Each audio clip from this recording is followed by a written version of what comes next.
ये आप जान लीजिए, भूलिएगा मत। हम भी वही पढ़ाई पढ़े कि भाई अभियंता है तो सही मायने में पूरे तौर पर ऐसा काम करिए, ऐसा काम करिए कि आप ही का नाम हो। तो उस इलाके में इंजीनियर लोगों को कितना सलाम करता था सर। मेंटेनेंस का काम डिपार्टमेंट को करना, हम ये बार बार सुझाव दे रहे हैं। हम तो यही आग्रह करेंगे कि डिपार्टमेंट करे, इसमें और ज्यादा स्टाफ की नियुक्ति करनी हो, इंजीनियर्स की नियुक्ति करनी हो, ये सब को लगाए रहिए निरंतर रूप से। खाली ठेकेदारी से काम नहीं चलता है।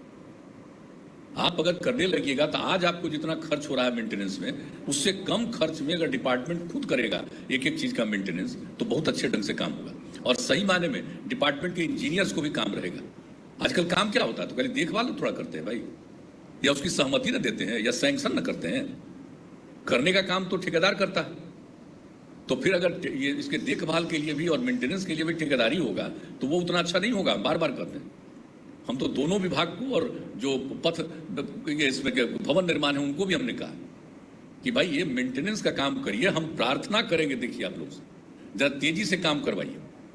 और मेंटेनेंस का काम करना है अगर खुद करिएगा तो सारे सड़क और पुल का निर्माण, पुल के बारे में कितना दिन से कर रहे हैं हम बता रहे थे, जब एक मीटिंग किए थे आप तभी हमने बताया कि भाई देखिए पुल का भी मेंटेनेंस, और अपने इंजीनियर्स के बीच में, जैसे रेलवे की हमने बताई थी बात कि रेलवे में जितने ब्रिजेज हैं उसके लिए इंजीनियर्स का एक ग्रुप रहता है उसको देखने के लिए कि सब पुल ठीक ढंग से रहे।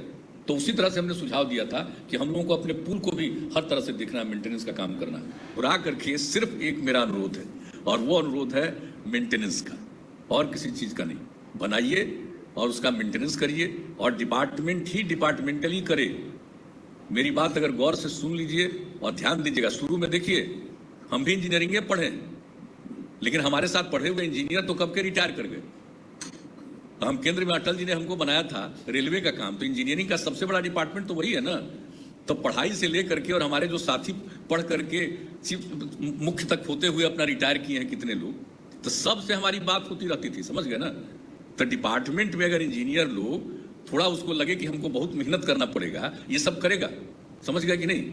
लेकिन निश्चित रूप से अगर जिस दिन आप तय करिएगा, हमने जब कहा ये भवन, ये इसमें आपको ग्रामीण कार्य वाले में, तो एक हमारे विधायक लिख करके हमको चिट्ठी भेज दी, कहे कि साहब इसको डिपार्टमेंट से मेंटेन नहीं करता, हम उनको बुलवाए।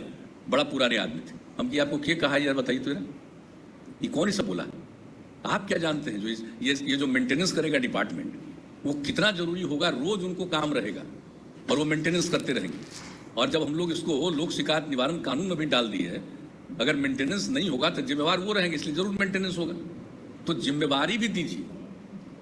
इसलिए हमारा आग्रह होगा भाई, अब हम तो यही कहेंगे आप सबसे, अमृतलाल मीणा जी से, जब अमृतलाल मीणा जी तब बहुत दिन आप काम किए हैं, अब आप जाने वाले, लेकिन कुछ करके जाइए। हम यही कहेंगे, ये सब जो डिपार्टमेंट वाला हम कह रहे हैं ये कर लीजिए कि डिपार्टमेंट ही करेगा। सब लोगों को समझा बुझा करके और डिपार्टमेंट के माध्यम से भी इसको करिए। ग्रामीण कार्य वाला तो बहुत आगे इसमें मेंटेनेंस वाले काम के लिए भी बढ़ा है, लेकिन आपसे भी हम आग्रह करेंगे पथ निर्माण में कि ये काम जरूर कर दीजिए। मेरा यही आग्रह है। और बाकी जो आप सब काम करते हैं मुझे खुशी है। मैं अभियंताओं को भी धन्यवाद देता हूँ, और अभियंता लोग बैठे उनको भी कहेंगे कि आप जान लीजिए, भूलिएगा मत। हम भी वही पढ़ाई पढ़े हैं, तो हम इसीलिए आप सब लोगों से यही आग्रह करेंगे कि भाई अभियंता है तो सही मायने में पूरे तौर पर ऐसा काम करिए, ऐसा काम करिए कि आप ही का नाम हो। और आप जानते हैं कि हम लोग अपने इलाके में जब से रहे, एमएलए एमपी कई काम करवा देते थे, तो उस इलाके में इंजीनियर लोगों को कितना सलाम करता था सब।